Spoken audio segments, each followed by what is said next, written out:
Hello everyone. मैं आशा करती हूँ कि आप सभी लोग ठीक होंगे। मैं मीनाक्षी आप सभी का स्वागत करती हूँ आज के इस सेशन में, जहाँ मैं आपकी उत्तर प्रदेश की आगामी परीक्षाओं को ध्यान में रखते हुए यहाँ पर घटना चक्र के इम्पोर्टेंट फैक्ट और क्वेश्चंस को डिस्कस करूँगी। और आज इस सीरीज़ का ये तीसरा लेक्चर होगा, जिसमें हम वैदिक काल से रिलेटेड और उत्तर वैदिक काल से रिलेटेड इम्पोर्टेंट फैक्ट और क्वेश्चन को कवर करेंगे। और इससे पहले के लेक्चर में हमने देखिए वहाँ पर हमने देखिए हड़प्पा सभ्यता से रिलेटेड सारे के सारे इंपॉर्टेंट फैक्ट और सारे के सारे घटना चक्र के क्वेश्चंस को हमने कवर कर लिया है। तो इस लेक्चर को देखने से पहले आप अगर वो लेक्चर देखोगे तो आपको थोड़ा ज़्यादा फ़ायदा मिलेगा। तो चलिए अब वीडियो को शुरू करते हैं। तो सबसे पहले देखिए यहाँ पर हम वैदिक साहित्य को देखते हैं। तो देखिए इसमें हमारा दे रखा है कि हमारा जो सर्वाधिक प्राचीन जो भारतीय साहित्य है, उसमें देखिए यहाँ पर हमें 4 वेद देखने को मिलते हैं। तो पहला आ जाएगा हमारा ये ऋग्वेद, दूसरा आ जाएगा हमारा ये यहाँ पर यजुर्वेद, तीसरा है सामवेद और चौथा है यहाँ पर अथर्ववेद। इसके अलावा इसके हमें भाग भी देखने को मिलते हैं यहाँ पर। तो देखिए ये पहला भाग है हमारा यहाँ पर संहिता, दूसरा भाग है ब्राह्मण ग्रंथ, तीसरा है आरण्यक और चौथा है यहाँ पर उपनिषद। अब देखिए यहाँ पर हमें एक ये टेबल देखने को मिलती है जो कि काफ़ी इंपॉर्टेंट है। इसका हम ओवरव्यू देख लेते हैं। यहाँ इस टेबल से देखिए आपकी परीक्षा में 2 से 3 क्वेश्चन तो हमेशा पूछे ही जाते हैं। तो इसको आप ये ध्यान से करिएगा इस टेबल को, ये मोस्ट इम्पॉर्टेंट है आपके लिए। तो देखिए पहला हमें दे रखा है यहाँ पर वेद, दूसरा यहाँ पर दे रखा है इसके पुरोहित का नाम दे रखा है, तीसरा हमें यहाँ पर इनसे रिलेटेड ब्राह्मण ग्रंथ दे रखे हैं। इसके अलावा हमें दे रखा है इन सब से रिलेटेड आरण्यक दे रखे हैं, फिर हमारे यहाँ पर उपनिषद दे रखे हैं और देन यहाँ पर हमें उपवेद दे रखे हैं। तो देखिए हम ऋग्वेद की सबसे पहले बात कर लेते हैं। तो देखिए ऋग्वेद के पुरोहित को होता कहते हैं यहाँ पर हम, ये आप याद रखिएगा, बहुत इंपॉर्टेंट है, काफ़ी बार एग्जाम में पूछा गया है। इसके बाद इसके जो ब्राह्मण ग्रंथ हैं वो ऐत्रेय और कौशिकी है। इसके अलावा आरण्यक और उपनिषद भी इसके हम सेम ही है यहाँ पर, ऐत्रेय और कौशिकी, ये आप देख लीजिएगा। वहीं इसके उपवेद जो है वो आयुर्वेद है, इसे आप देख लीजिएगा। नेक्स्ट देखते हैं।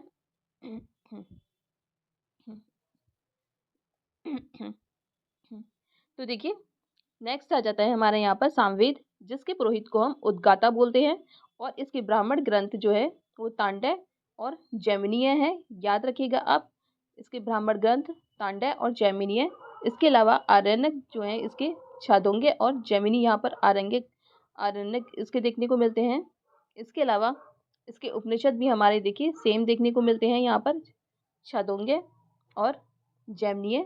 इसके अलावा इसका उपवेद जो है वो गंधर्व वेद है, तो याद रखिएगा सामवेद का उपवेद जो है वो गंधर्व वेद है। चलते हैं आगे की तरफ। अब हम देख लेते हैं यहाँ पर यजुर्वेद से रिलेटेड फैक्ट। तो देखिए इसके पुरोहित को हम अथर्वयु कहते थे, ये आप याद रख लेना, यजुर्वेद के पुरोहित अथर्वयु। और इसके ब्राह्मण ग्रंथ जो थे वो शतपथ और तैत्तिरीय थे। इसके अलावा इसके आरण्यक को हम शतपथ, तैत्तिरीय और बृहदारण्यक बोलते हैं, याद रखिएगा आप। इसके अलावा यहाँ पर इसके उपनिषद देखिए। तो देखिए यहाँ पर यजुर्वेद के उपनिषद है हमारे यहाँ पर कठ, ईश, श्वेताश्वर, मैत्रायण, महानारायण और बृहदारण्यक। तो यहाँ से रिलेटेड बहुत क्वेश्चन पूछे जाते हैं, आप याद रखिएगा। ये सारे उपनिषद यजुर्वेद से रिलेटेड है हमारे। इसके बाद उपवेद जो है हमारा यजुर्वेद से रिलेटेड वो धनुर्वेद दे रखा है, याद रखिएगा इसे आप। चलते हैं आगे हम अथर्ववेद की तरफ। तो इसके पुरोहित को हम ब्रह्मा कहते हैं, याद रखिएगा, अथर्ववेद के पुरोहित ब्रह्मा। इसके बाद इसका ओनली ब्राह्मण जो है वो गोपद ब्राह्मण है, तो इसे आप याद रखिएगा कि इसका एकमात्र ब्राह्मण जो है वो गोपद ब्राह्मण है। इसके अलावा यहाँ पर इसका आरण्यक इसका कोई नहीं है। और उपनिषद देख लीजिए, यहाँ पर इससे हमें दे रखे हैं, ये हमारा मुंडक उपनिषद है, मांडुक्य उपनिषद है और कृष्ण उपनिषद है। तो इसे आप याद रखिएगा कि अथर्ववेद के उपनिषद क्या है, मुंडक है, मांडुक्य है और प्रश्न उपनिषद है। इसके अलावा इसका उपवेद जो है ये हमें अर्थशास्त्र देखने को मिलता है। तो अथर्ववेद का उपवेद यहाँ पर अर्थशास्त्र, ये आप याद रखिएगा। चलते हैं आगे की तरफ। अब हम देखते हैं यहाँ पर हमें इन चारों वेदों से रिलेटेड हम सारे फैक्ट यहाँ पर देख लेते हैं। तो सबसे पहला है हमारा ऋग्वेद। तो देखिए ये हमारा सबसे प्राचीनतम ग्रंथ है ऋग्वेद। याद रखिएगा, ऋग्वेद प्राचीनतम ग्रंथ है। इसके अलावा इसमें देखिए स्तोत्र एवं प्रार्थनाओं का संकलन देखने को मिलता है, याद रखिएगा। और इसमें हमें कुल 10 मंडल, 1028 सूक्त तथा 10,552 जो है वो मंत्र या ऋचाएँ देखने को मिलती है। ये आप संख्याओं को याद रख लीजिए, ये यहाँ से बहुत बार क्वेश्चन पूछा जा चुका है। इसके अलावा इसके 3 पार्ट भी हमें देखने को मिलते हैं, जो कि पहला है यहाँ पर हमारा साकल पाठ, जिसमें 1017 जो है वो सूक्त दिए हुए हैं। इसके बाद हमारा है यहाँ पर बालखिल्य पाठ, जिसमें 11 सूक्त दिए गए हैं। इसके बाद है हमारा वास्कल पाठ, तो इसमें देखिए यहाँ पर हमें 56 इसमें मंत्र दे रखे हैं, आप याद रखिएगा। और इसका उल्लेख देख लेते हैं। तो इसमें देखिए शूद्र वर्ण का हमें सर्वप्रथम उल्लेख देखने को मिलता है। वैसे इसमें 3 वर्णों का उल्लेख है, और शूद्र वर्ण का उल्लेख जो है वो सर्वप्रथम यहीं पर 10वें मंडल में हमें देखने को मिलता है। इसके बाद तीसरे मंडल में हमें गायत्री मंत्र देखने को मिलता है, जिसके रचनाकार जो है वो विश्वामित्र है। याद रखिएगा कि गायत्री मंत्र के रचनाकार जो है वो विश्वामित्र हैं। इसके अलावा इसका जो नवा मंडल है वो सोम को समर्पित है।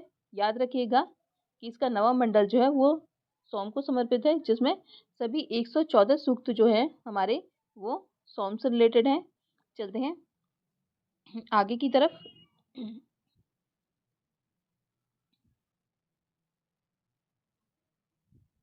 अब हम देख लेते हैं यहाँ पर यजुर्वेद से रिलेटेड कुछ फैक्ट। तो देखिए यहाँ पर हमें यजुर्वेद में देखिए हमें मेनली यहाँ पर यज्ञ की विधियों का प्रतिपादन देखने को मिलता है, यज्ञ की विधियों का प्रतिपादन देखने को मिलता है, और कर्मकांड भी देखने को मिलता है यहाँ से हमें। और ये हमें देखिए गद्य एवं पद्य यहाँ पर दोनों में लिखा गया है, तो आपसे पूछ लेगा, ये आप याद रखिएगा। और इसके 2 प्रधान स्वरूप देखने को हमें मिलते हैं। एक है हमारा कृष्ण यजुर्वेद, जो कि गद्य एवं पद्य दोनों में है, ये पूछा जाता है, आप याद रखिएगा। फिर है हमारा शुक्ल यजुर्वेद या वाजस्नेयी संहिता, जो कि केवल पद्य में है, याद रखिएगा। ये वाला क्वेश्चन आपके पेपर में आ चुका है कि वाजस्नेयी संहिता किससे रिलेटेड है, तो आप याद रखिएगा। इसके अलावा शुक्ल यजुर्वेद को भी हम 2 भागों में डिवाइड करते हैं, जिसमें पहला है यहाँ पर कण्व और दूसरा है यहाँ पर माध्याह्न दिन, तो इसे आप याद रखिएगा। आगे की तरफ चलते हैं। इसमें देखिए हमारा अंतिम भाग जो है वो ईशोपनिषद से रिलेटेड है, जो कि आध्यात्मिक चिंतन से रिलेटेड है। ये भी आपका याद रखिएगा कि अंतिम भाग ईशोपनिषद जो कि आध्यात्मिक चिंतन से हमारा संबंधित है। आगे हम देख लेते हैं नेक्स्ट। अब हम यहाँ पर सामवेद के बारे में बात करते हैं। तो देखिए सामवेद को इसे हम भारतीय संगीत का जनक माना जाता है। ये तो साम का अर्थ जो होता है वो गायन या संगीत से रिलेटेड होता है, और यज्ञों के अवसर पर गाए जाने वाले मंत्रों को यहाँ पर हमें संग्रह देखने को मिलता है, याद रखिएगा। और इसमें टोटल जो है वो हमें 1875 मंत्र देखने को मिलते हैं। इसके अलावा पाठ भेद के आधार पर प्रमुख शाखाएं देखिए, इसकी 3 शाखाएं हैं। पहली है यहाँ पर कौथुम, दूसरी हमारी राणायनीय, और तीसरी है यहाँ पर जैमिनीय। तो देखिए ये पेपर में पूछा जाता है, इसे आप याद रख लीजिएगा कि इसकी प्रमुख शाखाएं जो हैं गौतम है, राणायनी है और जैमिनीय है। ठीक है, आप याद रख लीजिएगा कि सामवेद की 3 शाखाएं हैं, गौतम, राणायनीय और जैमिनीय। चलते हैं आगे की तरफ। इसके अलावा हम बात करते हैं यहाँ पर अथर्ववेद से रिलेटेड। तो अथर्ववेद जो है इससे रिलेटेड इंपॉर्टेंट हमारे फैक्ट दे रखे हैं। तो ये देखिए तत्कालीन लोक परंपराओं, भूत प्रेत तथा विभिन्न औषधियों का इसमें उल्लेख हुआ है। याद रखिएगा कि भूत प्रेत औषधियों से रिलेटेड इसमें उल्लेख हुआ है। इसके अलावा अन्य वेदों की अपेक्षा सर्वाधिक ऐतिहासिक महत्व का ये ग्रंथ माना जाता है। ये याद रखिएगा कि सर्वाधिक ऐतिहासिक महत्व है इसका। इसके बाद इसमें हमें कुल 20 मंडल देखने को मिलते हैं, 730 जो है वो सूक्त देखने को मिलते हैं, और 5987 जो है इसमें मंत्र देखने को मिलते हैं, जिसमें से 1200 मंत्र जो है वो ऋग्वेद से रिलेटेड हैं। तो इसे आप याद कर लेना, फैक्ट ये इंपॉर्टेंट है काफ़ी। तो कुल 20 मंडल हैं, 730 इसमें सूक्त देखने को मिलते हैं। इसके बाद 5987 इसमें मंत्र देखने को मिलते हैं। चलते हैं आगे की तरफ। तो देखिए इसमें दो शाखाएं हमें देखने को मिलती हैं, जिसे हम शौनक और पिप्पलाद कहते हैं, याद रखिएगा। इसके बाद इसमें देखिए मगध और अंग को जो है वो दूरस्थ प्रदेश कहा गया है, ये आप याद रखिएगा। और सबसे मोस्ट इम्पॉर्टेंट जो इसका फैक्ट है, जो काफ़ी बार क्वेश्चन में आता है, कि सभा एवं समिति जो है प्रजापति की दो पुत्रियों का इसमें ये उल्लेख दे रखा है। तो इसमें काफ़ी बच्चे जो है कंफ्यूज होते हैं, लोगों को लगता है कि ये ऋग्वेद से रिलेटेड है। तो आप याद रखिएगा कि इसमें सभा और समिति जो है वो प्रजापति की दो पुत्रियां का उल्लेख जो है वो यहाँ पर हुआ, वो हमें यहाँ अथर्ववेद में देखने को मिलता है, आप याद रखिएगा इसे। इसके अलावा आगे देखते हैं हम। तो देखिए शतपथ ब्राह्मण से भी हमें यहाँ से इम्पोर्टेंट फैक्ट देखने को मिलते हैं, तो इसे हम कवर कर लेते हैं। तो देखिए शतपथ ब्राह्मण जो है वो हमारा यजुर्वेद के शुक्ल यजुर्वेद का ये यहाँ पर ब्राह्मण ग्रंथ है, ये आप याद रखिएगा। इसके बाद ये प्राचीनतम एवं सबसे बड़ा ग्रंथ हमें देखने को मिलता है, इसे आप याद रख लीजिएगा। इसके बाद इसमें देख लीजिए कि इन सब चीज़ों का उल्लेख हमें देखने को मिलता है, तो पुनर्जन्म के सिद्धांत हमें शतपथ ब्राह्मण से ही मिलता है। इसके बाद जल प्लावन कथा जो है वो हमें शतपथ ब्राह्मण में देखने को मिलती है। इसके अलावा पुरुरवा उर्वशी आख्यान भी हमें शतपथ ब्राह्मण में देखने को मिलता है, आप इसे याद रख लीजिएगा, ये सारे फैक्ट काफ़ी इंपॉर्टेंट है। इसके अलावा पुरुषमेध यज्ञ का वर्णन भी हमें शतपथ ब्राह्मण में देखने को मिलता है। इसके बाद पति पत्नी की अर्धांगिनी कहा गया है इसमें।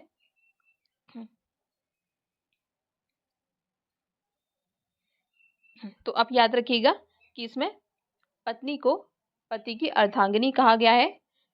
और इसके बाद देखते हैं कुरु और पांचाल जो थे वो वैदिक सभ्यता के सर्वश्रेष्ठ प्रतिनिधि माना गया है यहाँ पर हमें। इसके अलावा विदेही माधव और गौतम राहुगढ़ की यहाँ पर हमें कथा भी देखने को मिलती है।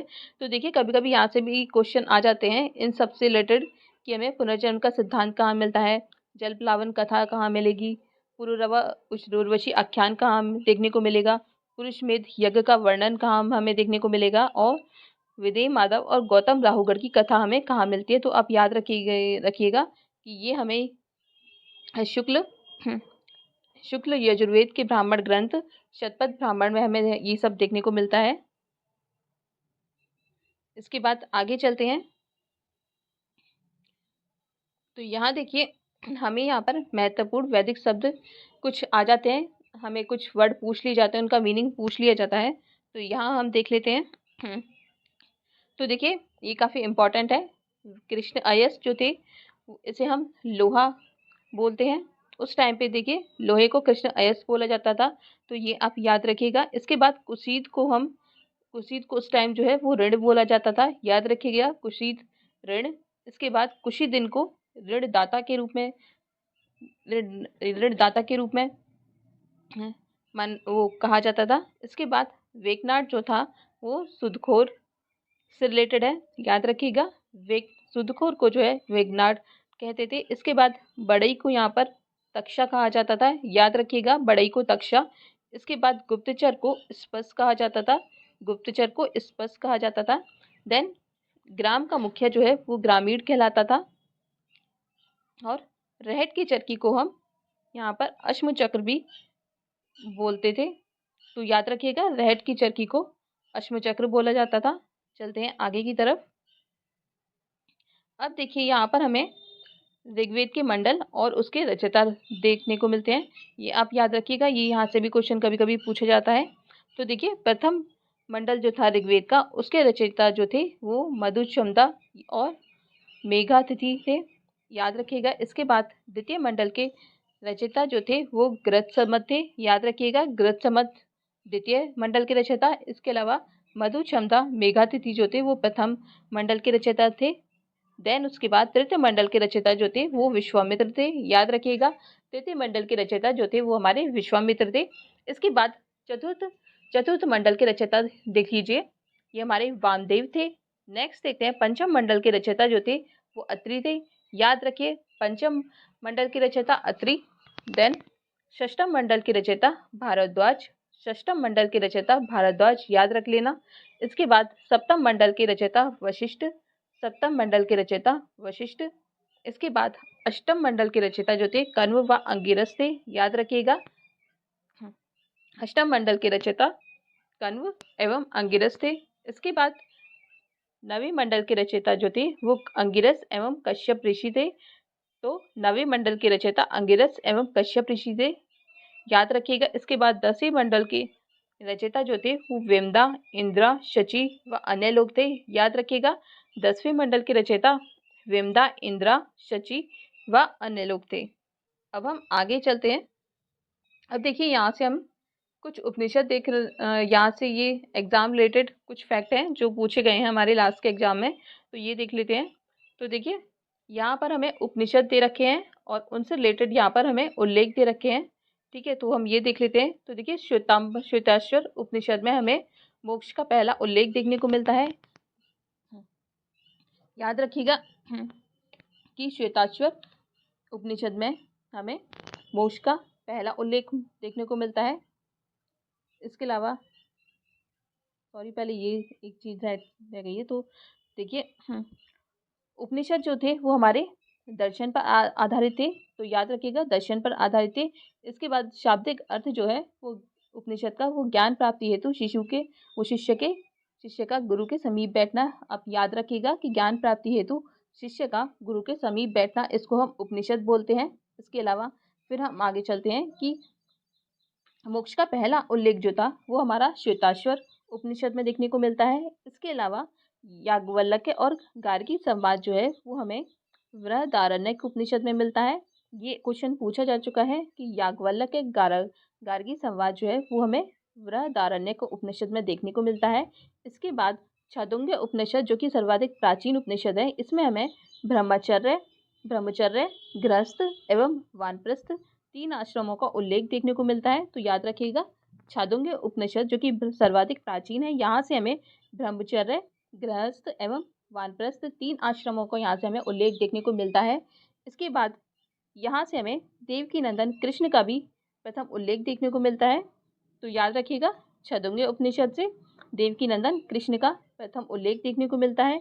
इसके बाद सत्यकाम और जाबाल कथा भी यहाँ देखने को मिलती है। तो छांदोग्य उपनिषद से सत्यकाम और जाबाल कथा देखने को मिलती है। इसके बाद आगे देखते हैं हम जाबालो उपनिषद से रिलेटेड चीज़ें। तो यहाँ देखिए सर्वप्रथम चारों आश्रमों का उल्लेख जो है वो हमें जाबालो उपनिषद से देखने को मिलता है। याद रखिएगा ब्रह्मचर्य, गृहस्थ, वानप्रस्थ, संन्यास का उल्लेख जो है वो हमें जाबालो उपनिषद में देखने को मिलता है। याद रखिएगा तो कि हमें जाबालो उपनिषद से 4 आश्रमों का उल्लेख मिलता है। इसके अलावा हमें छांदोग्य उपनिषद से हमें 3 आश्रमों का उल्लेख मिलता है, ठीक है। तो चौथा जो है वो हमें यहाँ पर ऐड हुआ है, याद रखिएगा। इसके बाद मुंडक उपनिषद से हमें सत्यमेव जयते लिया गया है, जिस सत्यमेव जयते का उल्लेख हुआ है यहाँ पर, जो कि हमारे संविधान में लिया गया है सत्यमेव जयते, यहीं से याद रखिएगा। मुंडक उपनिषद में सत्यमेव जयते का उल्लेख आया है। इसके अलावा कठोपनिषद में जो है यम नचिकेता प्रसंग हमें दे रखा है। तो याद रखिएगा ये क्वेश्चन में पूछा जा चुका है कि कठोपनिषद में यम नचिकेता प्रसंग हमें देखने को मिलता है। इसके बाद आगे चलते हैं। तो देखिए यहाँ पर हमें नदियों से रिलेटेड कुछ फैक्ट दिए गए हैं, जो यहाँ से भी हमें काफ़ी क्वेश्चन देखने को मिलते हैं, तो हम ये कवर कर लेते हैं। तो देखिए यहाँ से हमें प्राचीन ये वर्तमान नाम दे रखे हैं और यहाँ हमें प्राचीन नाम दे रखे हैं। ये आपसे मैच करने को पूछा जाएगा। तो आप देख लीजिए सरस्वती को हम सबसे पवित्र नदी वहाँ पर बोला जाता था, जिसका जो प्राचीन नाम था वो नदी तमा था, देवी तमा और माते तमा था। याद रखिएगा सरस्वती सबसे पवित्र नदी और इसका प्राचीन नाम नदी तमा, देवी तमा और माते तमा।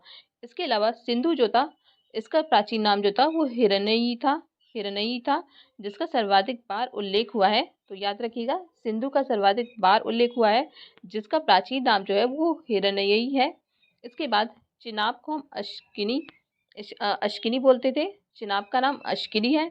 इसके अलावा ब्यास का प्राचीन नाम विपाशा है, तो ब्यास का विपाशा है। इसके अलावा रावी का परुष्णी है, याद रखिएगा। इसके बाद झेलम का वितस्ता है, याद रखिएगा। देन सतलुज का जो है शतुद्री है, सतलुज का शतुद्री, इसके बाद घग्गर का दृशद्युति, घग्गर का दृशद्युति याद रखिएगा। देन गंडक का सदानीरा, गंडक का सदानीरा याद रखिएगा। चलते हैं आगे की तरफ। तो देखिए अब हम यहाँ पर दशरागे युद्ध से रिलेटेड फैक्ट देख लेते हैं, जो कि काफी फेमस था। तो देखिए इसका उल्लेख जो है वो ऋग्वेद के 7वें मंडल में हुआ है, याद रखिएगा। दशराग युद्ध का उल्लेख जो है वो हमारे ऋग्वेद के 7वें मंडल में हुआ है। इसके बाद इसका कारण जो था वो सुदास द्वारा विश्वामित्र को हटाकर वशिष्ठ को पुरोहित बनाना था। तो ये आपसे स्टेटमेंट में पूछ लिया जाएगा, याद रखिएगा कि इसका कारण जो था वो सुदास द्वारा विश्वामित्र को हटाकर वशिष्ठ को पुरोहित बनाना था, याद रखिएगा। इसके अलावा और इसमें सुदास की विजय हुई थी, इसे आप याद रखिएगा। और देखिए यहाँ पर प्रत्येक पक्ष में देखिए आर्य और अनार्य की भागीदारी थी। तो देखिए ये युद्ध जो था आर्य और अनार्यों के बीच लड़ा गया था। इसके बाद ये भी आपसे पूछा जाता है कि ये कहाँ लड़ा गया था। तो ये देखिए ये पुरुषणी नदी के तट पर लड़ा गया था, जिसे हम रावी नदी कहते हैं। तो याद रखिएगा कि दशराग युद्ध जो है वो पुरुषणी नदी के तट पर लड़ा गया था, जो कि भरतों के राजा सुदास बनाम 10 राजाओं के संघ के बीच लड़ा गया था, याद रखिएगा। जिसमें सुदास जो है अंतिम रूप से विजयी हुआ था और इसका पुरोहित जो थे वो वशिष्ठ थे, याद रखिएगा। चलते हैं आगे की तरफ। अब देखिए हमें कुछ यहाँ से भी कभी कभार क्वेश्चन पूछ लिए जाते हैं। तो देखिए हम यहाँ पर गोत्र के बारे में कुछ फैक्ट देख लेते हैं। तो गोत्र का सर्वप्रथम उल्लेख जो देखिए ऋग्वेद में हुआ है। तो याद रखना सर्वप्रथम उल्लेख कहाँ हुआ है, ऋग्वेद में हुआ है। इसके बाद मूल अर्थ जो था वो समूचे कुल के गोधन को पाले जाने का स्थान को हम गोत्र बोला जाता है। ठीक है, ठीक है। तो आप याद रखिएगा, यहाँ से क्वेश्चन स्टेटमेंट में पूछ लिया जाएगा कि ये वैदिक काल में गोत्र क्या था और उत्तर वैदिक काल में गोत्र क्या था। तो आप ये याद रखना दोनों का मतलब कि ऋग्वेदिक काल में ये जो था जहाँ पर गोधन को पाले जाने का स्थान था उसे हम गोत्र बोलते थे। वहीं उत्तर वैदिक काल में देखिए यहाँ पर ये हमें प्रथा देखने को मिलती है, जहाँ पर देखिए जो गोत्र हम उसे बोलते थे जहाँ पर एक ही व्यक्ति की मूल रूप से सभी संतानें जो है वो एक ही व्यक्ति की होती थी, तो उसे हम गोत्र बोलते थे। तो इस प्रथा का निर्माण जो है वो उत्तर वैदिक काल में शुरू हो चुका था। तो आप याद रखिएगा, ये स्टेटमेंट में आ जाता है क्वेश्चन। इसके बाद नवीन अर्थ जो था ये यही है, एक ही मूल पुरुष से उत्पन्न लोगों का समुदाय को हम गोत्र बोलते थे। तो याद रखिएगा ये ऋग्वेद से रिलेटेड है, वहीं उत्तर वैदिक काल यहाँ से रिलेटेड है, बहुत इंपॉर्टेंट है, याद रखिएगा। इसके बाद हम देख लेते हैं। तो यहाँ पर सिंपल सा ये दे रखा है कि 4 पुरुषार्थ क्या थे। तो ये थे धर्म, मोक्ष, काम और अर्थ। और त्रिवर्ग में आते हैं यहाँ पर हमारा धर्म, अर्थ और काम। ठीक है, तो आप ये याद रख लीजिएगा, त्रिवर्ग से रिलेटेड है धर्म, अर्थ, काम। वहीं 4 पुरुषार्थ जो है धर्म, मोक्ष, काम, अर्थ। ठीक है, आगे चलते हैं। अब देखिए ऐत्रेय ब्राह्मण के अनुसार यहाँ पर हमें शासक के बारे में बताया गया है, ये देख लेते हैं।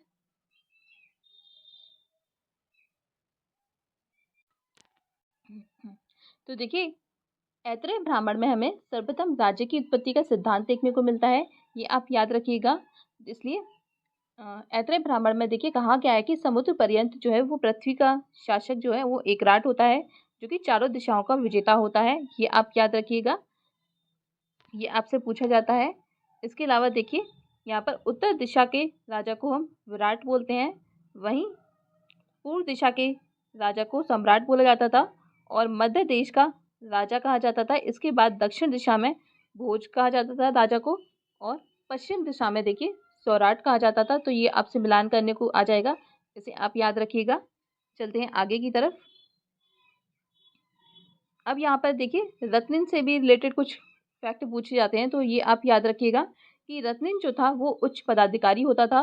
ठीक है, तो राजा के उच्च पदाधिकारी को हम रत्निन कहते थे। इसके अलावा ये कुलीन वर्ग से संबंधित होता था और कान में रत्न धारण करने का वाले को भी हम रत्निन भी बोलते थे। इसके बाद शतपथ ब्राह्मण में मुख्यतः जो है 12 रत्निनों का उल्लेख है, मतलब 12 अधिकारियों का उल्लेख देखने को मिलता है हमें शतपथ ब्राह्मण में। चलते हैं आगे की तरफ। अब देखिए यहाँ पर हमें ऋग्वेदिक कालीन प्रमुख संस्थाएं देखने को मिलती हैं, तो इसे हम देख लेते हैं। तो देखिए आर्यों की प्राचीनतम संस्था जो थी वो विदत थी। याद रखिएगा, आर्यों की प्राचीनतम संस्था जो थी वो विदत थी। इसका देखिए सर्वाधिक बार उल्लेख किया गया है, जो कि एक महत्वपूर्ण संस्था थी। तो इसका देखिए ये भी पूछा जाता है कि इसका 122 बार उल्लेख किया जा चुका है, जो कि सर्वाधिक महत्वपूर्ण संस्था थी, आप याद रखिएगा। और ये देखिए उत्तर वैदिक काल में ये जो है ये लुप्त हो चुकी थी, तो याद रखिएगा उत्तर वैदिक काल में ये लुप्त हो गई थी। आगे चलते हैं। तो देखिए यहाँ पर हमें सभा और समिति देखने को मिलती हैं, जो कि अथर्ववेद में हमने अभी पढ़ा था। तो देखिए सभा और समिति जो थी वो प्रजापति की 2 पुत्रियां थी अथर्ववेद के अकॉर्डिंग। इसके बाद सभा जो थी वो कुलीन या वृद्धों की संस्था थी और न्यायालय एवं संसद के रूप में ये कार्य करती थी, और उसके प्रधान को यहाँ पर सभापति बोला जाता था। इसके अलावा समिति जो थी वो जनसाधारण की संस्था थी। जिसे हम विश कहते हैं, याद रखिएगा। यहाँ पर देखिए राजा का निर्वाचन होता था। इसके अलावा इसके प्रधान को जो है वो ईशान बोला जाता था, याद रखिएगा। इसके प्रधान को ईशान और इसके प्रधान को जो है सभापति बोला जाता था। इसके अलावा एक और चीज याद रखिएगा कि उत्तर वैदिक काल में हमें सभा में जो है ये महिलाओं की भागीदारी जो थी वो समाप्त कर दी गई थी सभा में उत्तर वैदिक काल में, ये आप याद रखिएगा। चलते हैं आगे की तरफ। अब देखिए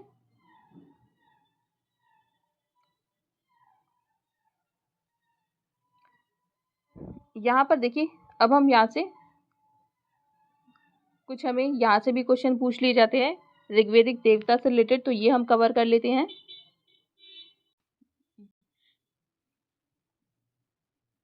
तो देखिए सबसे पहले हमें ऋग्वेद में यहाँ पर बहुदेववाद के दर्शन हमें देखने को मिलता है। ये आप याद रखिएगा, ये आपसे स्टेटमेंट में क्वेश्चन में आ जाएगा कि सर्वप्रथम में हमें ये बहुदेववाद का दर्शन है जो है वो हमें कहाँ देखने को मिलता है। तो ये हमारा ऋग्वेद में देखने को मिलता है। यहाँ पर देखिए देवताओं की संख्या जो है वो यास्क के निरुक्त ने ये हमें 3 बताई थी कि यहाँ पर जो है 3 देवता के बारे में बताया गया था, जिसमें एक तो पृथ्वी के प्रमुख देवता थे, एक आकाश के प्रमुख देवता थे, इसके अलावा एक अंतरिक्ष के देवता थे। तो हम यहाँ से सबसे पहले देख लेते हैं। यहाँ हम पृथ्वी के प्रमुख देवता जो कि एक पृथ्वी थी, इसके अलावा सोम देवता, देन अग्नि देवता, देन बृहस्पति देवता।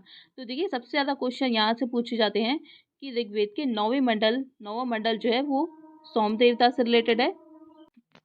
इसके अलावा देखिए सोम को यहाँ पर हमें तीसरा स्थान देखने को मिलता है ऋग्वेद में हमें तीसरा स्थान देखो सोम देवता का देखने को मिलता है। और अग्नि जो था वो दूसरे सर्वाधिक महत्वपूर्ण देवता थे, और ऋग्वेद के 200 सूक्त जो है वो अग्निदेव से रिलेटेड है, या आप याद रखिएगा, यहाँ से बहुत क्वेश्चन बनते हैं। इसके अलावा आगे देख लेते हैं हम। तो अब हम देखते हैं यहाँ पर प्रमुख आकाश के देवता जहाँ से क्वेश्चन बनते हैं। तो देखिए प्रमुख आकाश के देवता जो थे वो मित्र थे, वरुण, पूषण, अश्विन, सूर्य और विष्णु। तो ये हमारे आकाश के देवता थे। इसके अलावा वरुण जो था वो समुद्र के देवता थे एवं ऋतु के नियामक, नैतिक व्यवस्था के प्रधान थे। ये ऋतस्य गोपा कहा जाता था इन्हें। और ईरान के अहुर माजदा से ये इसकी तुलना की गई है, वरुण देवता की तुलना की गई है ईरान के अहुर माजदा देवता से इसकी तुलना की गई है, याद रखिएगा। इसके बाद पूषण देवता जो थे वो वनस्पतियों, पशुओं एवं शूद्रकों के देवता थे, और इनके रथ को जो है वो बकरे खींचते थे, याद रखना, स्टेटमेंट में आ जाएगा। इसके अलावा देखते हैं हम अंतरिक्ष के प्रमुख देवता। तो इसमें आ जाएंगे हमारे तो इसमें सबसे पहले आ जाएंगे हमारे ये पर्जन्य, फिर आ जाएंगे इंद्र, देन रुद्र, आपह, फिर वायु, देन यहाँ पर आ जाएंगे ये मरुत। तो याद रखिएगा पर्जन्य, इंद्र, रुद्र, आपह, वायु, मरुत, ये क्या थे? ये हमारे अंतरिक्ष के प्रमुख देवता थे।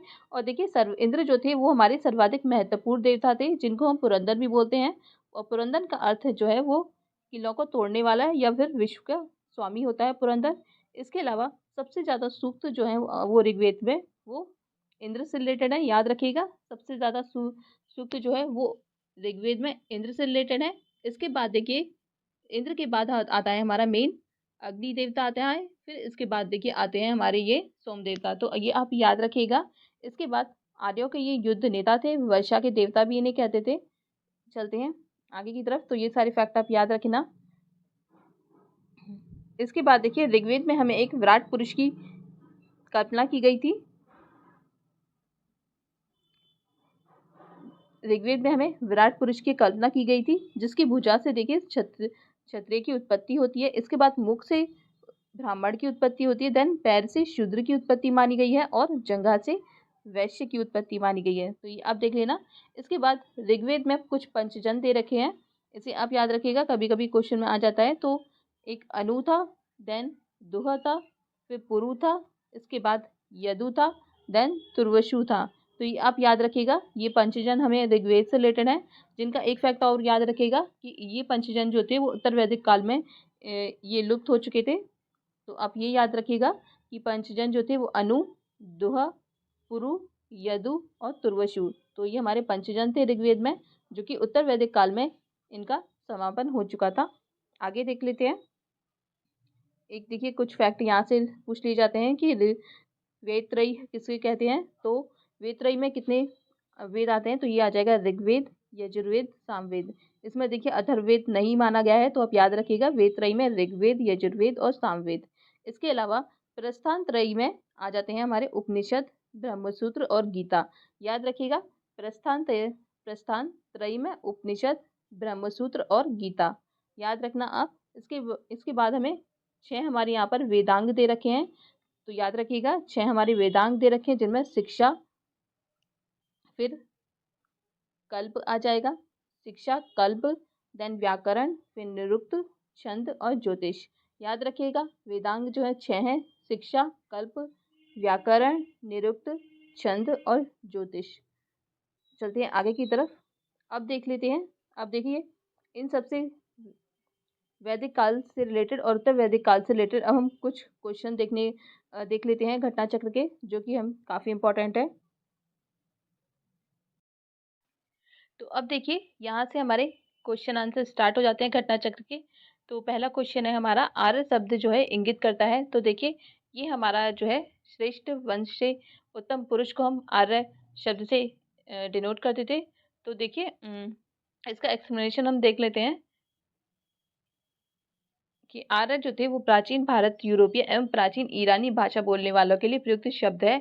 लेकिन देखिए वैदिक संस्कृति में आप याद रखिएगा, वैदिक संस्कृति में आर्य शब्द जो था वो श्रेष्ठ, शिष्ट अथवा सज्जन तथा नैतिकता के अर्थ में महाकुल, कुलीन, सभ्य, साधु आदि के लिए प्रयुक्त हुआ था। तो आप याद रखना वैदिक संस्कृति में ये उत्तम पुरुष से रिलेटेड है। वहीं वैसे अगर देखा जाए तो ये प्राचीन ईरानी भाषा बोलने वालों के लिए ये यूज़ होता था। इसके अलावा आगे देखते हैं, तो इसमें भी देखिए सेम ही है। यहाँ पर हमारा क्लास की संस्कृति में आर्य शब्द का अर्थ है तो एक उत्तम व्यक्ति, ये आपका सही है। इसके बाद आगे चलते हैं।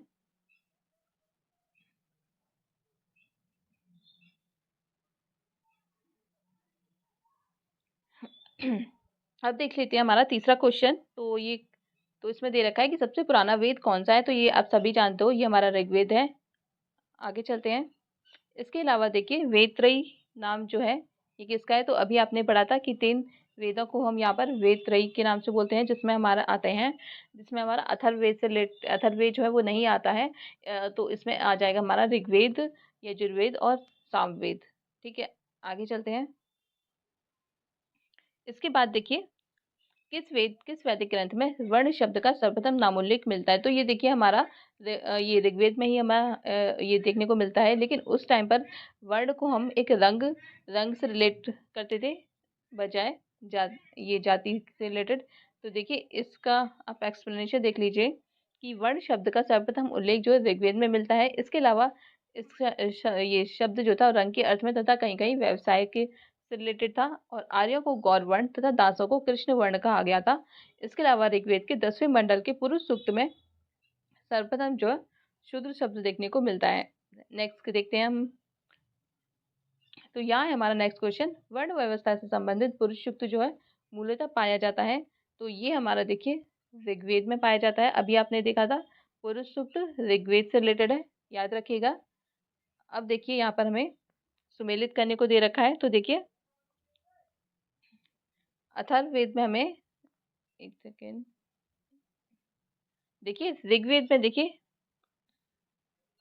ऋग्वेद जो है वो यहाँ पर हमारा ईश्वर की महिमा से रिलेटेड है, तो बी का ऑप्शन 1 आ जाएगा। देखते हैं हम ऑप्शन क्या दे रखे हैं। यहाँ पर देखिए सामवेद जो है वो संगीत से रिलेटेड है, और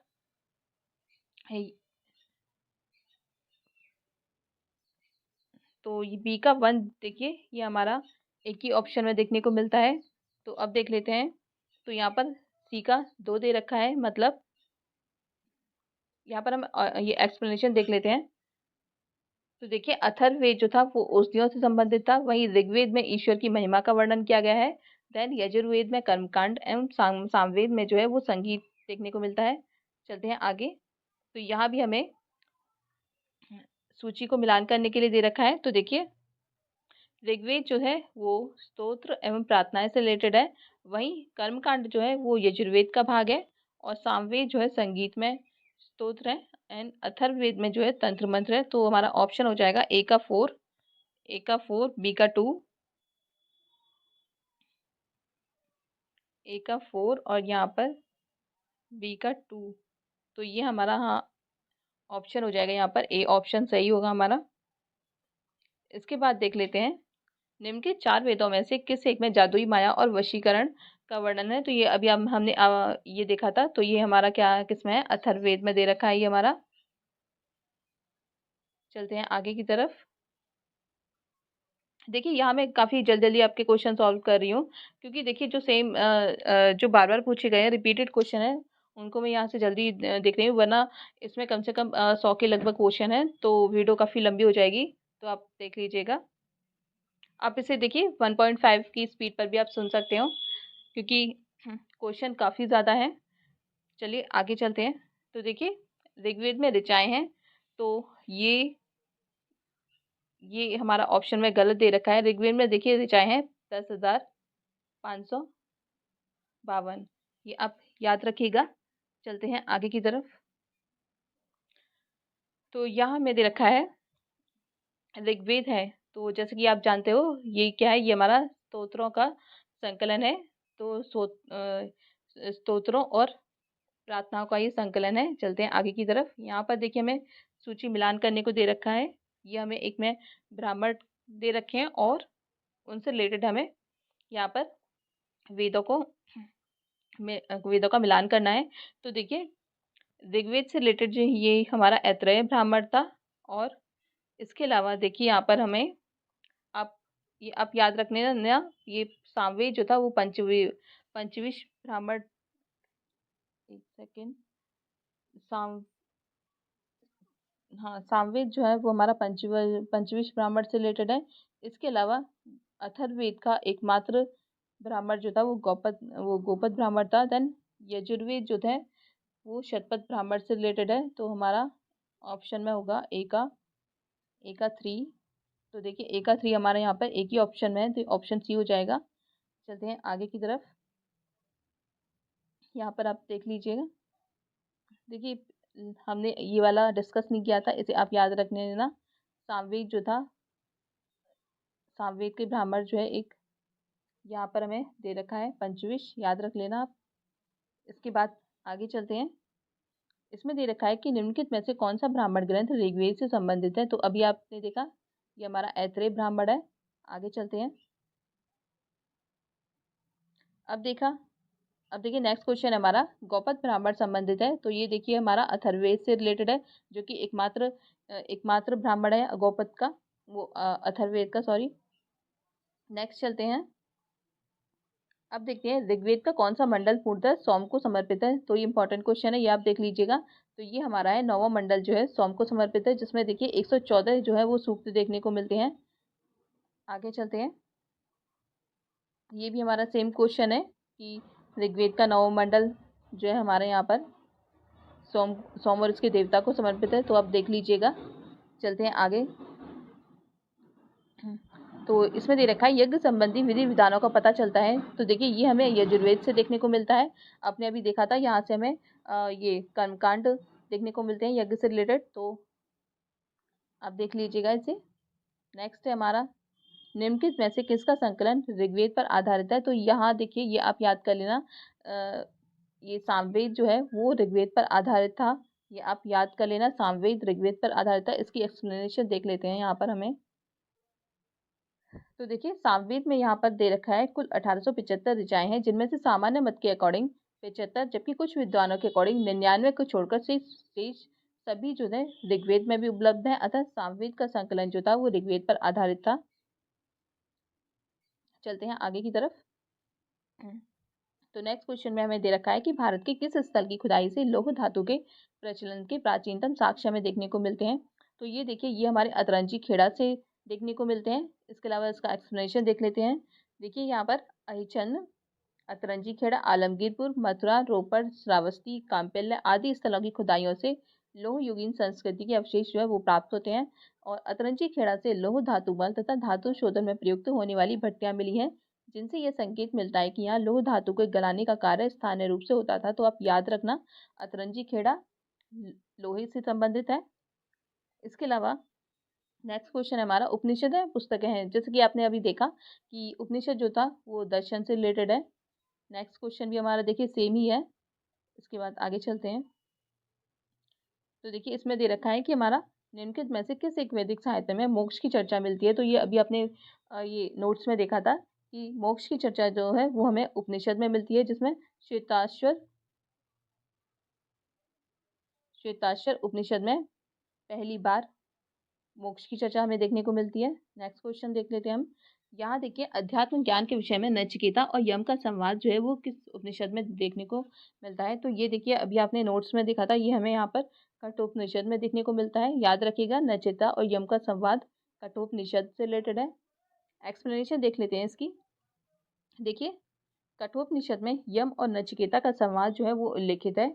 इसमें आचार्य यम ने नचिकेता को उपदेश दिया है, ना इस आत्मा का कभी जन्म होता है और ना इसकी कभी मृत्यु होती है, यह अजन्मा, नित्य और शाश्वत है।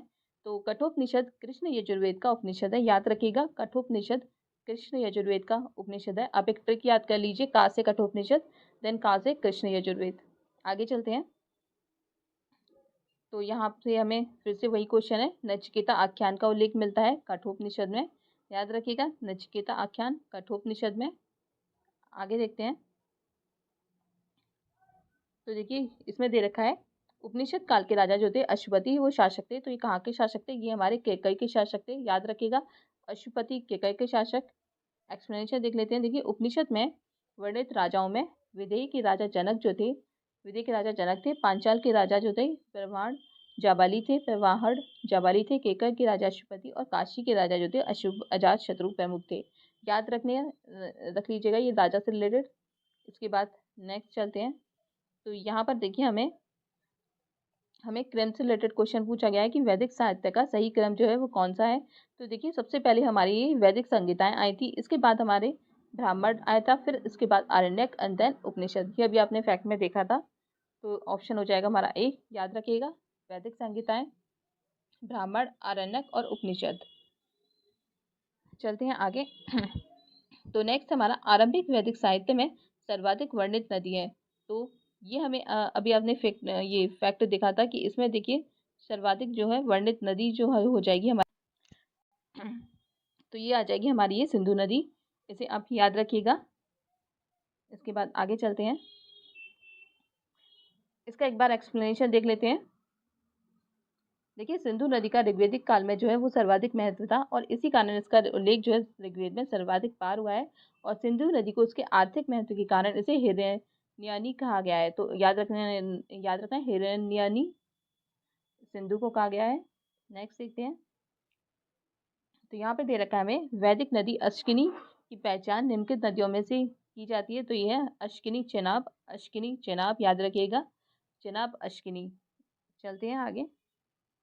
फिर देखिए ऋग्वेद में निम्नांकित किन नदियों का उल्लेख अफगानिस्तान के साथ आर्यों के संबंधों का सूचक है? तो ये हो जाएगा हमारा कुबा और कुमरू।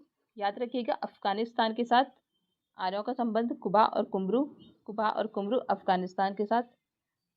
एक्सप्लेनेशन देख लीजिए इसका। ऋग्वेद में देखिए उल्लिखित कुभा, कुम्भरू, जिसे हम कुर्रम बोलते हैं, कुभा को काबुल बोलते हैं, या आप ये भी आप याद रखिएगा। गोमती, गोमल एवं सुवास्तु जो थी, स्वात नदियां अफगानिस्तान में बहती थी। इन नदियों के उल्लेख से स्पष्ट होता है कि आर्यों का अफगानिस्तान के साथ जो था वो गहन संबंध था, याद रखिएगा। इसके अलावा वैदिक नदी कुभा का स्थान कहाँ निर्धारित होता है, या ये अफगानिस्तान में, अभी आपने देखा। इसके अलावा यहाँ पर मिलान करने को दे रखा है, तो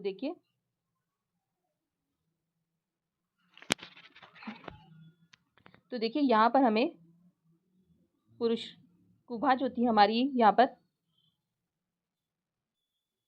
ये हमारा सेकेंड कुभा देखिए यहाँ पर ये हमें काबुल में थी। इसके बाद गंडक को सदानीरा बोलते थे और शतुद्री को सतलुज, वहीं पुरुषणी को रावी बोला जाता था। तो इसका हम ऑप्शन देख लेते हैं हम।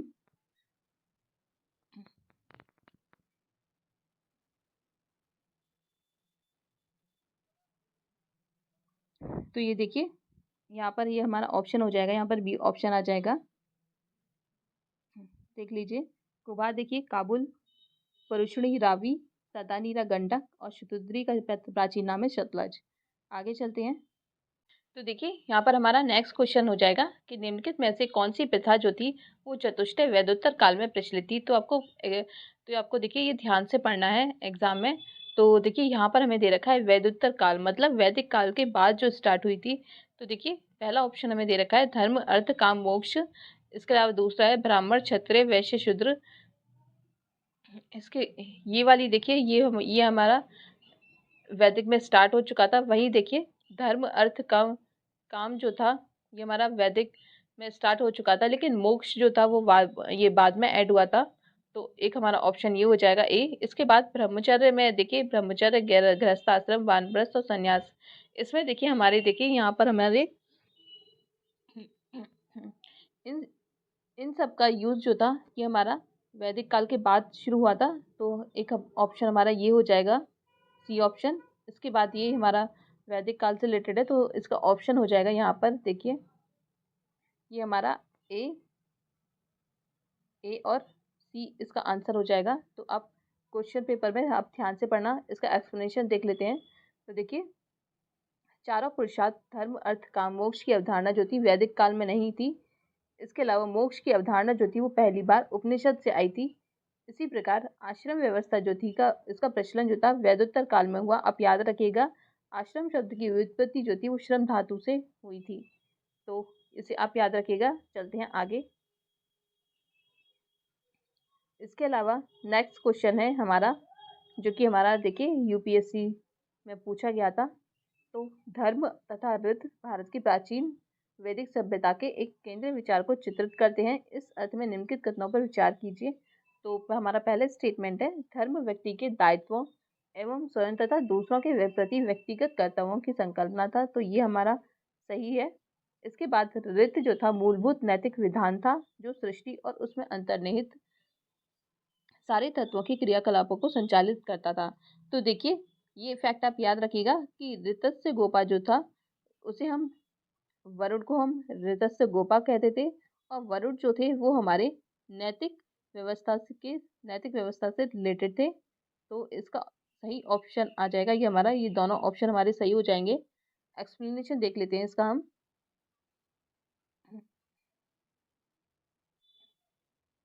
तो यहाँ देखिए तो दोनों कथन जो है भारत की प्राचीन वैदिक सभ्यता के संदर्भ में सही है। तो यहाँ पर हमें दे रखा है वरुण देवता को वैदिक सभ्यता में नैतिक व्यवस्था का प्रधान माना जाता था। इसी कारण उन्हें ऋतस्य गोपा भी कहा जाता था। तो ये आप याद रखिएगा वरुण देवता को ऋतस्य गोपा कहा जाता था।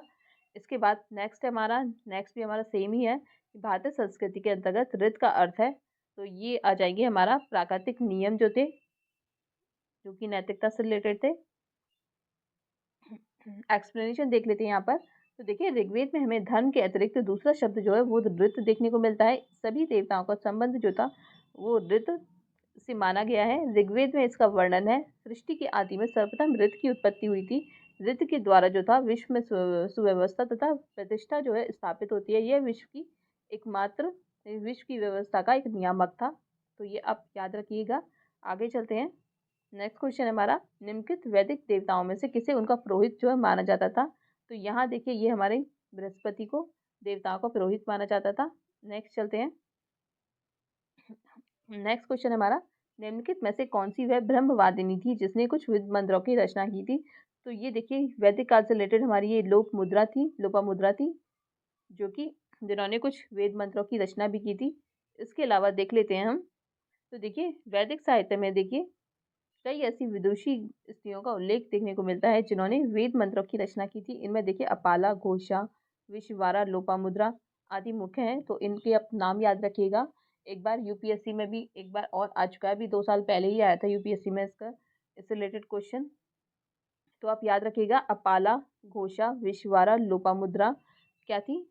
ये हमारा वैदिक साहित्य से रिलेटेड थी जिन्होंने मंत्रों की रचना की थी।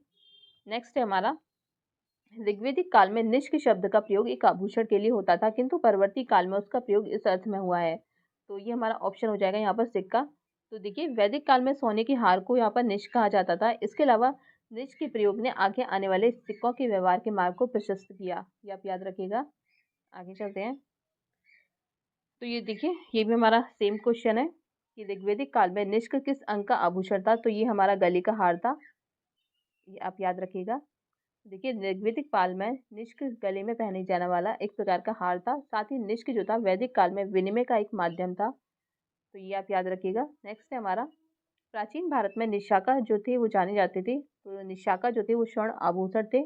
तो एक्सप्लेनेशन है इसका, बौद्ध जातक में 3 प्रकार के स्वर्ण सिक्कों का उल्लेख देखने को मिलता है। प्रथम क्रम में निशाका था या निष्क, दूसरे क्रम में सुवर्ण था हमारा, और तीसरे क्रम में जो था मशाका था। तो याद रखिएगा, पहला निशाका,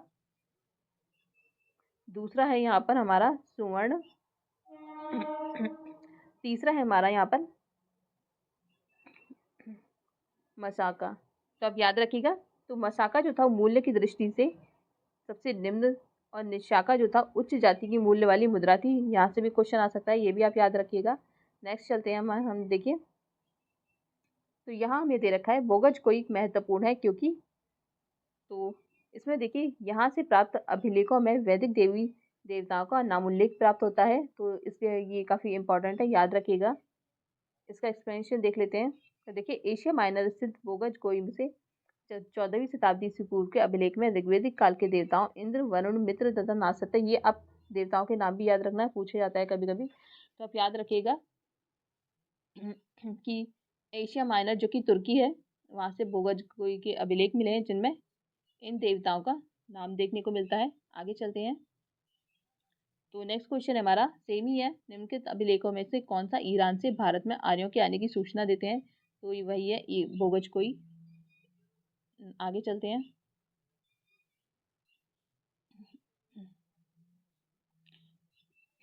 तो यहाँ देख लेते हैं 14वीं सदी ईस्वी पूर्व का एक अभिलेख जिसमें वैदिक देवताओं का वर्णन है। तो वो हमें बोगज कोई से प्राप्त होता है, सेम ही है। इसके बाद आगे देखते हैं। तो नेक्स्ट क्वेश्चन है हमारा, निम्नलिखित में से किसने आर्यों के आदि देश के बारे में लिखा था? तो ये हमारे थे बाल गंगाधर तिलक। आप याद रखिएगा, बाल गंगाधर तिलक। तो देखिए बाल गंगाधर तिलक ने आर्यों के आदि देश के बारे में लिखा था। और तिलक का ये मत था कि आर्यों का आदि देश जो था उत्तरी ध्रुव था, किंतु तिलक का यह मत इतिहासकारों में मान्य नहीं है। तो ये आप याद रखिएगा, पूछ लेता है। नेक्स्ट है हमारा, जिस ग्रंथ में पुरुष मेद का उल्लेख हुआ है वह है, तो देखिए पुरुष मेद का उल्लेख देखिए यहाँ पर हमारा कृष्ण यजुर्वेद में भी होता है, वहीं शुक्ल यजुर्वेद और पंचविश ब्राह्मण में ये हमें यहाँ देखने को मिलता है। तो ये हमारा ऑप्शन में कुछ गड़बड़ है, तो इसका एक्सप्लेनेशन देख लेते हैं। तो देखिए पुरुष मेद जो था एक प्रमुख यज्ञ था। यह शुक्ल यजुर्वेद के 30वें अध्याय कृष्ण यजुर्वेद और शुक्ल यजुर्वेद के शतपथ ब्राह्मण तथा कृष्ण यजुर्वेद के 33वें ब्राह्मण में वर्णित था। प्रश्न में के दिए गए विकल्पों में तीनों मौजूद होने के कारण कोई उत्तर नहीं दिया जा सकता। यद्यपि अनेक इतिहासकारों ने केवल शतपथ ब्राह्मण की चर्चा करते समय उसमें पुरुष मेद यज्ञ की ये चर्चा करते हैं। तो आप याद रखिएगा इसका। नेक्स्ट चलते हैं। तो देखिए नेक्स्ट है हमारा, शतपथ ब्राह्मण में उल्लिखित राजा विदेही माधव से संबंधित ऋषि थे। ये आप याद रखना। तो ये है हमारे ऋषि गौतम राहुगढ़, इसे आप याद रखना। शतपथ ब्राह्मण में उल्लिखित राजा विदेह माधव से संबंधित ऋषि गौतम राहुगढ़। तो एक्सप्लेनेशन देख लेते हैं। आरव के पूर्व दिशा की ओर प्रसार के विषय में शतपथ ब्राह्मण में वर्णित विदेत माधव की आख्यायिका उल्लेखनीय है। इसके अनुसार राजा विदेत माधव से संबंधित ऋषि गौतम राहुगढ़ थे, याद रखिएगा। नेक्स्ट चलते हैं। नेक्स्ट क्वेश्चन हमारा, उत्तर वैदिक काल में निम्नलिखित में से किनको आर्य संस्कृति का धूर समझा जाता था? तो इसके ऑप्शन देख लेते हैं। पहला हमारा अंग और मगध, दूसरा हमारे यहाँ पे कौशल और विद्रय। नेक्स्ट ऑप्शन देखते हैं, तो ये हमारा कुरु और पांचाल। नेक्स्ट है हमारा मत्स्य और सूरसेन। तो ये इसका आंसर हो जाएगा यहाँ पर कुरु और पांचाल। तो देखिए, उत्तर वैदिक काल में नगरीकरण की प्रक्रिया आरंभ हो चुकी थी और कुरु और पांचाल द्वारा कुरु पांचाल इस समय के जो थे वो प्रमुख नगर बन गए थे तथा ये नगर जो थे वो उत्तर वैदिक सभ्यता के प्रमुख केंद्र थे। ये आप याद रखिएगा, कुरु पांचाल उत्तर वैदिक सभ्यता के प्रमुख केंद्र थे। नेक्स्ट है हमारा, गोत्र शब्द का प्रयोग जो था सर्वप्रथम हुआ था, ये आप अभी जानते हो, ऋग्वेद में। इसके अलावा आगे देखते हैं। तो नेक्स्ट है हमारा, पूर्व वैदिक आर्यों का धर्म प्रमुखता क्या था? तो पूर्व वैदिक आर्य जो थे वो प्रकृति की पूजा और यज्ञ करते थे। तो ये आप याद रखिएगा। नेक्स्ट चलते हैं। तो नेक्स्ट है हमारा, ऋग्वैदिक काल में जनता निम्न में से मुख्यतः किसमें विश्वास करती थी? तो अभी आपने देखा कि यहाँ पर बलि और कर्मकांड में विश्वास करती थी। तो ऋग्वैदिक काल के लोग जो थे प्रकृति की शक्तियों, वैदिक देवता एवं देवियों की प्रार्थना, यज्ञ में विश्वास करते थे। ये आप याद रखिएगा। चलते हैं आगे की तरफ। तो देखिए आगे है, प्रसिद्ध 10 राजाओं का युद्ध किस नदी के तट पर लड़ा गया? ये तो ये अभी आपने देखा था, ये हमारा पुरुषणी नदी के तट पर लड़ा गया था। आगे चलते हैं।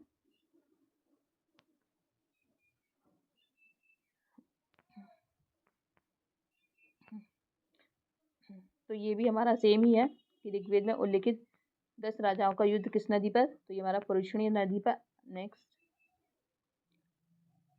तो नेक्स्ट में हमारा दे रखा है, निम्न में से किस नदी को ऋग्वेद में मातेतमा, देवीतमा एवं नदीतमा संबोधित किया गया है? तो ये देखिए, ये हमारा सरस्वती है, नदी है। तो ये आप याद रखिएगा कि मातेतमा, देवीतमा, नदीतमा, ये हमें सरस्वती में देखने को मिलता है। इसके अलावा उस जनजाति का नाम बतलाइए जो ऋग्वैदिक आर्यों के पंचजन से संबंधित नहीं है। तो देखिए यहाँ पर जो है हमारा यदुवंश भी था, तुरुरु भी था, पुरु भी था। ये अभी हमने ये 5 जन देखे थे। तो ये अभी हमने ये जो है 5 जन जो थे वो देखे थे। तो इसमें देखिए हमारा 5 जन, एक तो पुरु हो गया, एक यहाँ पर हो जाएगा यदु हो गया, और तुरुषु हो गया, एक आ जाएगा दुहु,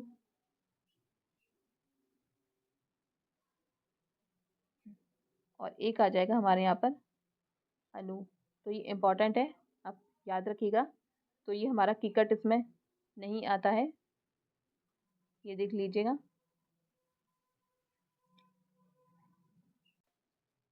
नेक्स्ट है हमारा, कि प्राचीन काल में आर्यों के जीविकोपार्जन का मुख्य साधन क्या था? तो इसमें हमारा कृषि था। तो ये सिंपल सा क्वेश्चन है, याद रखिएगा। नेक्स्ट क्वेश्चन है हमारा, ऋग्वेद में उल्लिखित यव जो था वो यव शब्द जो था वो किस कृषि उत्पाद हेतु प्रयुक्त किया जाता था? तो ये हमारा यव जो था वो जौ से रिलेटेड था, याद रखिएगा। यव जो था वो जौ से रिलेटेड है। नेक्स्ट देखते हैं। अब हमें देखिए यहाँ पर नेक्स्ट क्वेश्चन में हमें सूची को मिलान करने के लिए आता है। देखिए अभी हमने देखा यव जो था वो जौ से रिलेटेड है। तो इसके अलावा विहिरी, आई थिंक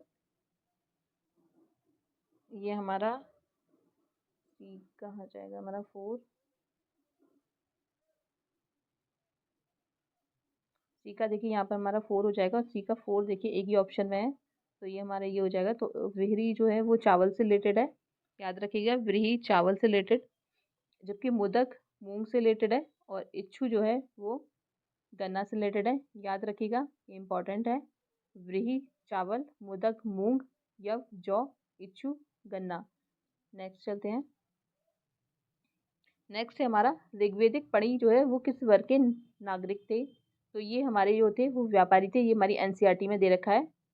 इसका एक्सप्लेनेशन देख लेते हैं। तो देखिए, व्यापार वाणिज्य प्रधानता पढ़ी लोग जो है वो करते थे, और ऋग्वेद में पढ़ी शब्द का उल्लेख जो है कई स्थानों पर हुआ है। पढ़ी जो थे ऋण देते थे तथा ब्याज बहुत अधिक लेते थे, उन्हें बेकनाट या सूदखोर भी कहते थे। याद रखिएगा, बेकनाट पढ़िए। ठीक है, इसके बाद देखते हैं वैदिक युग में प्रचलित लोकप्रिय शासन प्रणाली जो थी क्या थी। तो वैदिक युग में देखिए परंपरागत राजतंत्र यहाँ पर हमें देखने को मिलता है और कहीं कहीं यहाँ पर हमें जनता द्वारा कुछ चुनाव के भी एग्जाम्पल देखने को मिलते हैं। नेक्स्ट चलते हैं हम यहाँ पर। नेक्स्ट क्वेश्चन है हमारा कि वैदिक युगीन सभा जो थी वो क्या थी। तो देखिए एक मंत्री परिषद थी। सभा, याद रखिएगा सभा क्या थी। यहाँ पर देखिए सभा और समिति जो थी दो संस्था थी और सभा जो थी वो हमारी कुलीन वर्ग से रिलेटेड है, तो ये आप याद रखिएगा। इसके बाद देखिए किस वेद में सभा और समिति को प्रजापति की दो पुत्रियां कहा गया है, तो ये इम्पोर्टेंट है। ये हमारा अथर्ववेद में था, अभी आपने पढ़ा था। आगे देखते हैं। तो नेक्स्ट है हमारा ऋग्वेदिक जनसभा जो न्यायिक कार्यों से संबंधित थी। तो ये हमारी हो जाएगी यहाँ पर ये सभा, याद रखिएगा जन का न्यायिक कार्यों से रिलेटेड सभा हो जाएगी। एक्सप्लेनेशन देख लेते हैं। तो सभा, समिति तथा विदत जो था ऋग्वेदिक कालीन जनतांत्रिक संस्थाएं थी। इन संस्थाओं में सभा जो थी वो न्यायिक कार्यों से रिलेटेड थी, जबकि ऋग्वेद में सभा का 8 बार उल्लेख हो चुका है। याद रखिएगा, ये भी पूछा जाएगा कि सभा का उल्लेख कितनी बार हुआ है। तो सभा का उल्लेख यहाँ पर जो है वो 8 बार हुआ है। वहीं देखिए यहाँ पर हमें कभी कभी ये भी पूछा जाता है कि समिति का प्रयोग जो है वो कितनी बार हुआ है। तो समिति का आई थिंक यहाँ पर 6 बार यूज हुआ है, तो ये आप याद रखिएगा। चलते हैं आगे की तरफ। तो देखिए नेक्स्ट क्वेश्चन है हमारा आयुर्वेद अर्थात जीवन का विज्ञान का उल्लेख जो है सर्वप्रथम इसमें हमें देखने को मिलता है।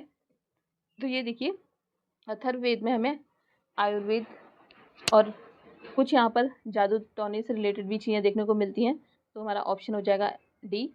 तो एक्सप्लेनेशन दे है इसका। अथर्ववेद में सामान्य मनुष्यों के विचारों तथा अंधविश्वासों का विवरण जो है देखने को मिलता है। इसमें विविध विषयों यथा रोग निवारण, समन्वय, राजभक्ति, विवाह तथा प्रणय गीतों के आदि के विवरण जो है सुरक्षित है, तो ये आप याद रखिएगा। नेक्स्ट है हमारा ऋग्वेदिक धर्म जो था वो देखिए एक ईश्वरवादी तो नहीं था, ये भी नहीं था और ये भी नहीं था। तो ये हमारा जो था वो बहुदेववादी था। इसमें देखिए 3 देवता थे। एक हमारे जो थे वो हमारे एक आकाश के देवता थे और एक जो थे वो पृथ्वी के देवता थे और एक जो थे वो अंतरिक्ष के देवता थे। तो ये आप याद रखिएगा। आगे चलते हैं।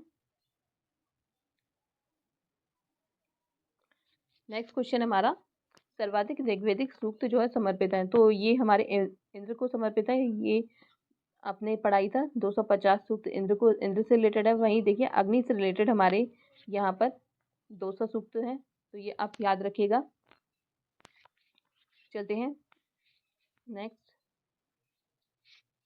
तो यहाँ पर हमें दे रखा है निम्नलिखित में से किसे ऋग्वेद में युद्ध देवता समझा जाता था। तो ये हमारे यहाँ इंद्रदेव। आगे चलते हैं।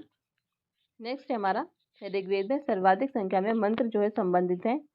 तो ये देखिए पहला है हमारा इंद्रदेव थे, देन हमारा अग्नि देवता थे। तो देखिए ऑप्शन में हमारा देखिए अग्नि है। आगे चलते हैं। इसके अलावा नेक्स्ट दे रखा है हमारा वैदिक देवता इंद्र के विषय में निम्नलिखित कथनों पर विचार कीजिए तथा नीचे दिए गए कूट से सही उत्तर जो है वो चुनिए।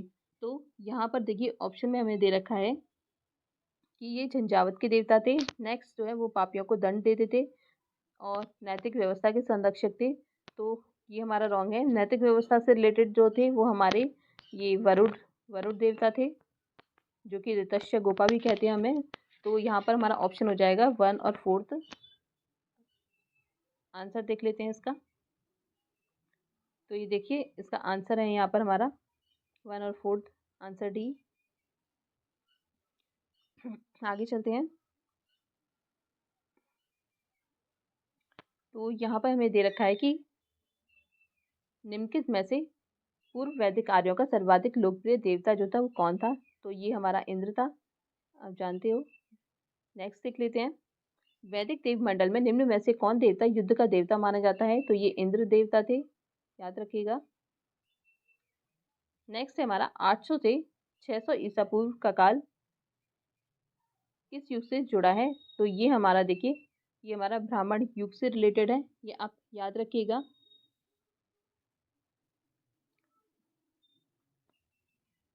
नेक्स्ट है हमारा गायत्री मंत्र जो है किस पुस्तक में देखने को मिलता है, तो ये हमारा ऋग्वेद में देखने को मिलता है और इसके रचनाकार जो है विश्वामित्र थे और ये सूर्य देवता को समर्पित है और ये ऋग्वेद के तृतीय मंडल में वर्णित है। इसे आप याद रखिएगा कि ये हमारे तीसरे मंडल में देखने को मिलता है। नेक्स्ट देख लेते हैं, गायत्री मंत्र के नाम से प्रसिद्ध मंत्र सर्वप्रथम किस ग्रंथ में देखने को मिलता है, तो ये देखिए सेम क्वेश्चन है, ये हमारा ऋग्वेद हो जाएगा। आगे चलते हैं, तो ये भी हमारा सेम ही क्वेश्चन है कि गायत्री मंत्र की रचना किसने की थी, तो ये हमारी विश्वामित्र ने की थी। आगे चलते हैं, यहाँ पे दे रखा है नेक्स्ट क्वेश्चन में हमारा सर्ग, प्रतिसर्ग, वंश, वनांतर और वंशानुचरित संकेतक हैं, तो ये किससे रिलेटेड हैं, तो ये देखिए ये हमारे ये पुराणों से रिलेटेड है। इसे आप याद रखिएगा, सर्ग, प्रतिसर्ग, वंश, मनवंतर और वंशानुचरित ये हमारे पुराणों से रिलेटेड है। एक्सप्लेनेशन देख लेते हैं इसका, तो देखिए पुराणों में 5 प्रकार के विषयों का वर्णन सिद्धांत इस प्रकार है, सर्ग, प्रतिसर्ग, वंश, मनवंतर, वंशानुचरित। तो सर्ग जो थे वो बीज या आदि सृष्टि का पुराण है, याद रखिएगा, सर्ग बीज या आदि सृष्टि का पुराण है।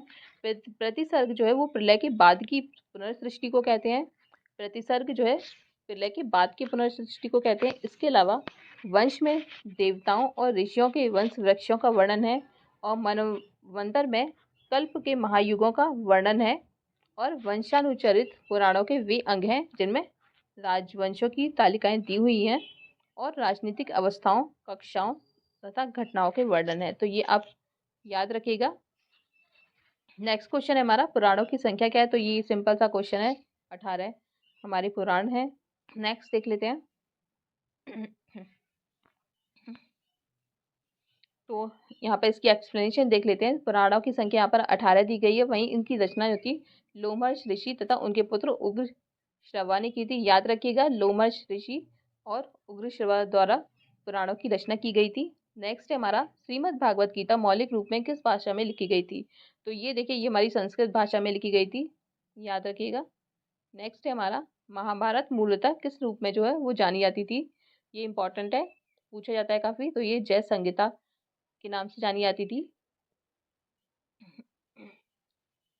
नेक्स्ट है हमारा सत सहस्त्री संहिता उपनाम निम्नलिखित में से किस ग्रंथ का है, तो ये हमारा महाभारत से रिलेटेड है, याद रखिएगा, सत सहस्त्री संहिता महाभारत से रिलेटेड है। आगे देखते हैं, नेक्स्ट है हमारा हिंदू पौराणिक ग्रंथ कथा के अनुसार समुद्र मंथन हेतु किस सर्प ने रस्सी के रूप में स्वयं को प्रस्तुत किया था, तो ये हमारे देखिए वासुकी नाग थे,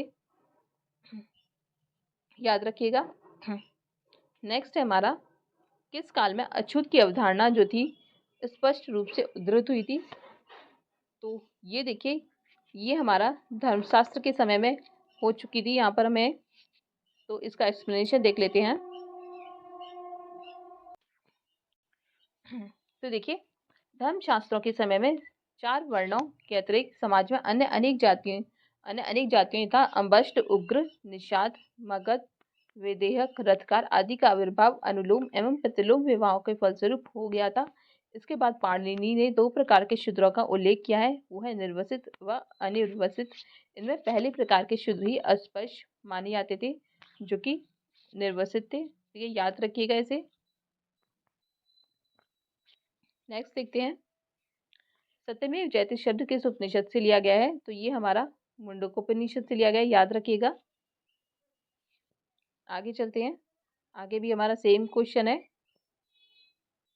तो ये भी हमारा सेम क्वेश्चन है। इसके अलावा देखते हैं हम नेक्स्ट, तो यहाँ देखते हैं तमसो ज्योतिर्गमय कथन है मूलतः, तो इसका देखिए ये यहाँ से हमें उपनिषदों से लिया गया है, तो देखिए तमसो ज्योतिर्गमय जो कथन जो है वो बृहदारण्यक उपनिषद से लिया गया है, याद रखिएगा, तमसो ज्योतिर्गमय बृहदारण्यक उपनिषद से लिया गया है। इसका कथन का अर्थ है अंधकार से प्रकाश की ओर, याद रखिएगा, कथन का अर्थ क्या है, अंधकार से प्रकाश की ओर। आगे चलते हैं,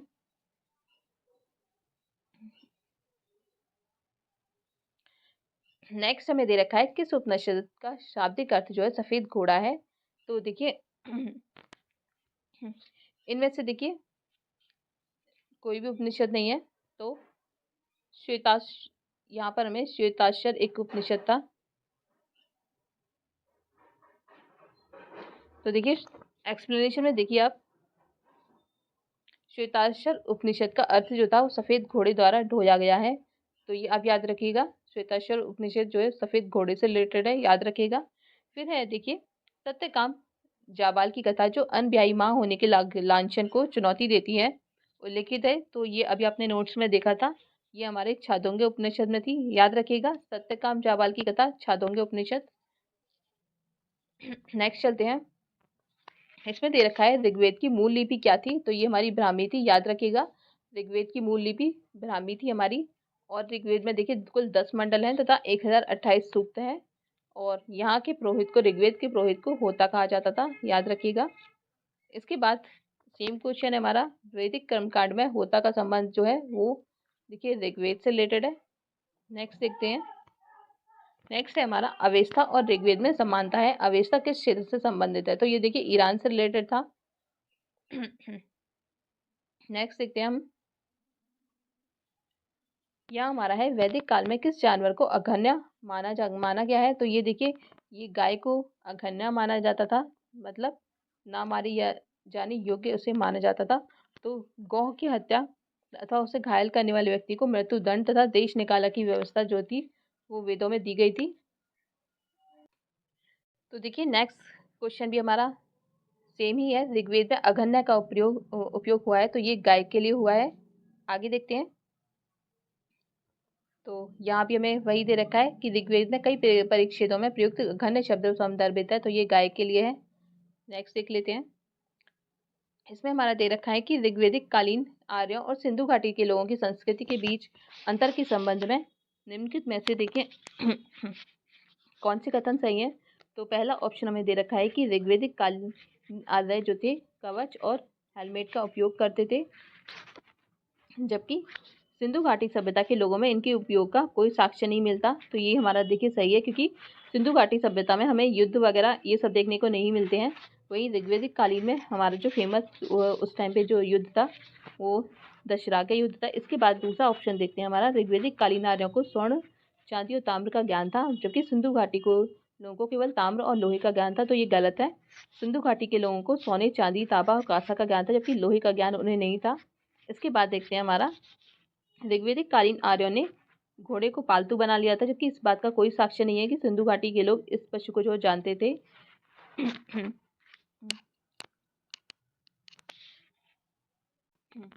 तो देखिए ये वाला ऑप्शन भी हमारा जो है वो गलत हो जाएगा, क्योंकि देखिए सिंधु घाटी सभ्यता से हमें घोड़े के साक्ष्य हमें देखने को मिलते हैं। तो इसका आंसर हो जाएगा हमारा ये ऑप्शन 1 जो है वो सही है, इसे आप याद रखिएगा। चलते हैं आगे की तरफ।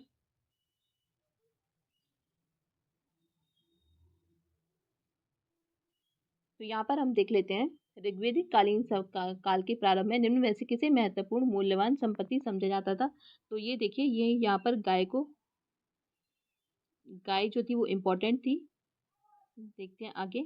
इसके अलावा यहाँ पर हमें इस क्वेश्चन में मिलान करने को दे रखा है। तो देखिए सिंधु घाटी सभ्यता जो थी वो एक नगरीय सभ्यता थी। वहीं देखिए मध्यकाल सभ्यता जो थी वो जमींदारी थी। इसके अलावा उत्तर वैदिक सभ्यता जो थी वो कृषक से रिलेटेड है। वहीं ऋग्वेदिक समाज जो था ये चारागाह था। तो हमारा ऑप्शन आ जाएगा यहाँ पर ए का।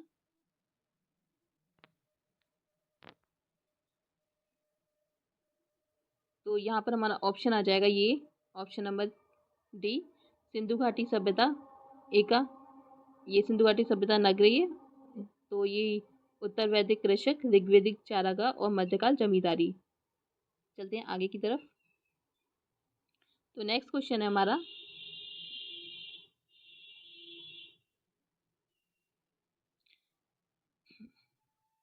क्या देखिए प्राचीन भारतीय समाज के प्रसंग में निम्नलिखित शब्दों में से कौन सा शब्द जो था वो शेष 3 के वर्ग का जो है वो नहीं है। तो यहाँ देखिए कुल, वंश और गोत्र ये देखिए फैमिली से रिलेटेड है, जबकि कोश जो था ये भंडार से रिलेटेड है। तो ये हमारा ऑप्शन आ जाएगा।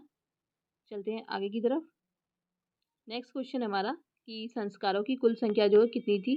तो ये देखिए ये हमारे 16 संस्कार होते हैं, याद रखिएगा फैक्ट है। नेक्स्ट है हमारा जीविकोपार्जन हेतु वेद वेदांग पढ़ाने वाला अध्यापक जो है वो कहलाता था। तो ये देखिए ये उपाध्याय कहलाता था, याद रखिएगा इसे आप। तो देखिए ये हमारे लगभग 100 क्वेश्चन यहाँ पर कंप्लीट हो चुके हैं जो कि हमारे वैदिक सभ्यता से रिलेटेड है।